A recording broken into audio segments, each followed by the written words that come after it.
사소한 거 하나부터 너무나 다른 남녀 생활을 심층적으로 탐구해보는 남녀 탐구 생활 보너스 편, 동성 친구 싸움 편. 먼저 남자의 동성 친구끼리 싸웠을 때예요. 남자가 오랜만에 거시기 친구들과 술자리를 가져요. 술을 쏟아부으며 늘 했던 얘기를 또 반복해요. 형씨, 담배 한 대 주세요. 옛날에 술 먹고 실수한 일, 얘를 3년 동안 쫓아. 옛날에 좋아했던 여자 얘기, 태호에게 편집당한 이야기 등등. 이미 100번도 더 들은 얘기지만 어찌된 게 이 얘긴 할 때마다 재밌어요. 그런데 그때 매번 친구 사이에서 겉절이처럼 겉돌아 쩌리짱이라 불리는 녀석이 남자의 옛 별명을 불러대요. 젖발돈. 젖팔돈. 친구들이 뒤집어져요. 남자가 진저리를 칠 정도로 싫어했던 별명이에요. 한때는 이 별명 때문에 개명을 할까 할 정도로 심각했던 때가 있었어요. 이제는 안 듣겠지 싶었는데 이 거지 같은 자식이 또 기억해냈어요. 남자는 이제 그만하라며 닥치라는 뜻을 어필해요. 하지만 쩌리짱 녀석은 분위기 파악을 못하고 노래까지 불러대며 약올려대요. 젖팔돈이는 어려서 돼지고기를 먹고요. 젖팔개처럼 뚱뚱해져 젖팔돈이 되었더래요. 친구들이 또 뒤집어져요. 남자의 머리에 스팀이 들어오기 시작해요. 남자는 정색을 하고 그만하라니까 라고 소리쳐요. 그러자 술자리 분위기가 싸해져요. 쩌리짱도 미안했는지 사과를 해요. 미안해, 안 그럴게. 아줌마 여기 젖팔돈 1인분이요. 뚜껑이 활짝 열린 남자는 벌떡 일어나 친구의 멱살을 잡고는 젖팔돈이라고 하지 말랬지 하며 부들부들 떨어요. 쩌리짱도 장난친 거 가지고 왜 흥분하냐며 정색을 해요. 도저히 참을 수 없는 남자는 쩌리짱의 헤드락을 걸어요. 30이 넘은 사내놈들이 술집 바닥을 굴러다니며 싸움을 해요. 친구들이 달려들어 두 사람을 뜯어 말려요. 간신히 뜯어놓자 남자와 쩌리짱은 서로에게 차마 입에 담을 수 없는 육두문자를 날려대요. 다른 친구들은 별것도 아닌 거 가지고 왜들 그러냐며 서로 사과하고 얼른 풀래요. 하지만 남자와 쩌리짱은 죽는 한이 있어도 절대 먼저 사과할 생각이 없어요. 마음이 완전 상한 남자는 자리를 박차고 나가요. 집으로 돌아온 남자는 듣는 사람도 없는데 쩌리짱 욕을 혼자 중얼중얼거려요. 미친 거 아니야 이거? 아무도 없는데 독백하는 건 드라마 주인공들이나 하는 짓인 줄 알았는데 이게 진짜 돼요. 남자는 절대 죽는 한이 있어도 다시는 쩌리짱과 말도 섞지 않겠다는 다짐을 하며 잠자리에 들어요. 다음날 남자가 잠에서 깨요. 술이 말끔히 깨고 나니 이미 모든 흥분은 가라앉아 있고 쩌리짱에 대한 분노는 사라진 지 오래예요. 그저 뭐 그딴 유치한 일로 싸웠나 싶어 창피할 뿐이에요. 그때 어제 그 자리에 있었던 메뚜기를 닮아 뚝사마라 불리는 친구에게 전화가 와요. 여보세요. 장난 좀 친 거 가지고 왜 그랬냐 임마. 어제 왜 그런 거냐요? 몰라 임마. 남자도 몰라요. 그래. 빨리 사과하고 풀래요.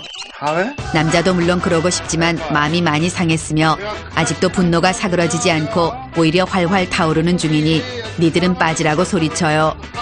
왠지 이렇게라도 해야 친구들에게 덜 창피하기 때문이에요. 그러자 뚝사마는 알았으니 만나서 술이나 한잔 하재요. 녀석들의 속셈이 뻔히 보여요. 이렇게 불러내서 싸운 친구놈과의 만남을 주선하려는 수작이에요. 그러자 남자는 전혀 눈치채지 못한 듯 쩌리짱도 나오냐며 물어요. 뚝사마가 쩌리짱은 절대 안 나온대요. 아니긴 개뿔 다 알아요. 남자는 못 이기는 척 알았다고 하고는 술자리로 향해요. 알았어. 술자리에 나가자 역시나 쩌리짱이 나와 있어요. 남자는 니들이 날 속인 거냐며 화가 난 듯 돌아나가려는 액션을 취해요. 그러자 뚝사마가 달려나와 붙잡아요. 당연히 이런 걸 계산한 행동이었어요. 남자는 어쩔 수 없다는 듯 자리에 앉아요. 꿍에 있지 말고 남자끼리 장난친 거니까 빨리 화해. 친구들은 계속 화해하라 부추겨요. 빨리 화해해. 하지만 남자와 쩌리짱은 30도가량 틀어앉은 채 서로를 외면해요. 목구멍까지 미안하다 짜샤 라는 말이 차오르지만 먼저 하기가 뻘쭘해 참고 있는 거예요. 먼저 할까 말까를 3000번 정도 고민하다 이젠 사과해야겠다 싶어 입을 떼는데 미안하다. 이런 젠장. 쩌리짱이 선수를 쳤어요. 미안하대요. 다시는 젖팔돈이라 부르지 않겠대요. 내가 뒤끝이 없어. 미안하단 말을 먼저 한 쩌리짱은 굉장한 대인배처럼 보이고 남자는 속 좁은 꽁생원 소인배가 된 듯해요.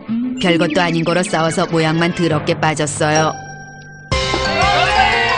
5분 후 남자와 쩌리짱은 언제 싸웠냐는 듯이 마구 떠들어대며 신나게 술을 마셔요. 훗날 저팔돈이라는 별명 때문에 싸운 이 일도 분명 추억이 되어 술자리에 안주거리가 될 게 분명해요. 다음은 여자의 동성 친구끼리 싸웠을 때예요. 여자가 오랜만에 죽고 못 사는 절대 우정 6자매를 만났어요. 여자는 친구들의 달라진 의상 스타일, 메이크업, 새로 산 뉴 아이템 가방, 핸드폰 등등에 대해 칭찬을 날려줘요. 칭찬 릴레이에 한껏 물이 오른 여자는 절대우정 6자매에게는 무엇이든 털어놓을 수 있을 것 같은 믿음이 생겨요. 여자는 심호흡을 한 뒤 남친이 요즘 좀 변한 것 같다는 천기누설 비밀 고백, 고민 상담을 하기로 해요. 요즘 이상해.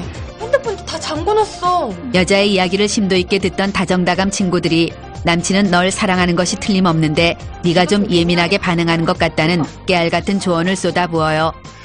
여자의 마음이 따뜻해지려는데 권태기 아냐. 오 마이 갓. 막말 마녀라 불리는 친구가 여자에게 그런 건 다 남자가 여자에게 질릴 때 그러는 거야 라는 막말을 쏟아부어요. 충격더라고. 저 지집에 옛날부터 막말이 취미였던 애예요. 이거 짝퉁이지. 알바에서 어렵게 가방 샀을 때는 짜가 같다고 그랬어요. 우연히 같은 옷 사면 너 나 따라하는 거니라며 사람들 앞에서 따라쟁이 만들었던 막말 망언의 대가였어요. 나랑 똑같이 샀네? 심지어 저번에 본 네 남친 유난히 여자를 밝히는 것 같더라. 조심해. 바람 피우는 걸 수도 있어. 라는 망언 안타를 터뜨려요. 더 이상 참을 수 없던 여자는 남자친구가 바람 피는 거 봤어? 네가 내 남친에 대해 뭘 안다고 함부로 짓거려. 이 막말 마녀야. 라며 자리에서 벌떡 일어나 거칠게 가방을 집어들어요. 3초간 눈물이 그렁한 눈빛으로 막말 마녀를 노려본 뒤도 돌아보지 않고 카페에서 나가요. 이로써 여자는 친구들 모두에게 막말 마녀와의 전쟁을 선포한 것이에요.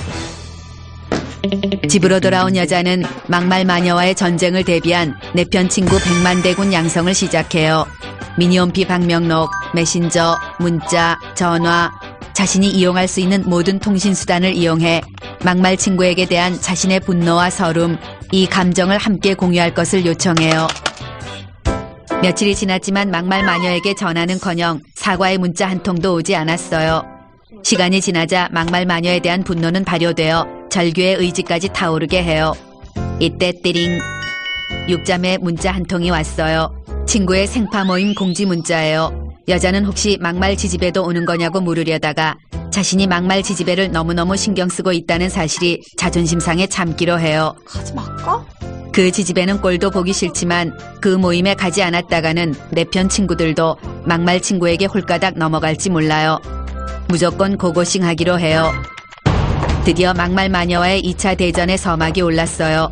여자는 막말 마녀와의 전쟁 전략을 투명인간 취급하기로 세운 뒤 비장한 각오로 만남의 장소로 향해요. 친구들에게 자신의 분노를 감춘 채 손을 흔들며 다정한 인사를 건네요. 물론 막말 마녀 쪽으론 절대로 손을 흔들지 않아요. 남자들 눈에는 친근한 친구들의 모임처럼 보이겠지만 여기서 주도권을 잃으면 왕따가 되기 십상이에요. 주도권을 놓치지 않기 위해 여자는 막말 마녀 쪽으로 엉덩이를 삐죽 빼고 등을 지게 앉은 다음 막말녀를 쏙 빼놓고 모든 친구들에게 재밌는 얘기를 해줘요. 여자의 말에 막말 마녀만 웃지 않고 있어요. 저 지집에 분명 웃음을 참는 게 분명해요. 우월감에 취해 썩소를 날려줘요. 이때 막말 마녀가 질 수 없다는 듯 다른 이야기로 화제를 돌려요. 그치, 소개팅 했거든. 막말 마녀의 말에 여자는 자기도 모르게 귀가 쏠리지만 절대로 무관심한 척 일부러 큰 소리로 음료수에 얼음을 씹어 먹어요. 아무리 웃긴 얘기가 나와도 절대로 참아야 해요. 먼저 웃으면 지는 거니까요. 막말 마녀가 사과하기 전까지는 절대로 친구라고 생각하지 않을 거예요. 한번 상처받은 여자의 마음은 치유되기까지 오래 걸리니까요.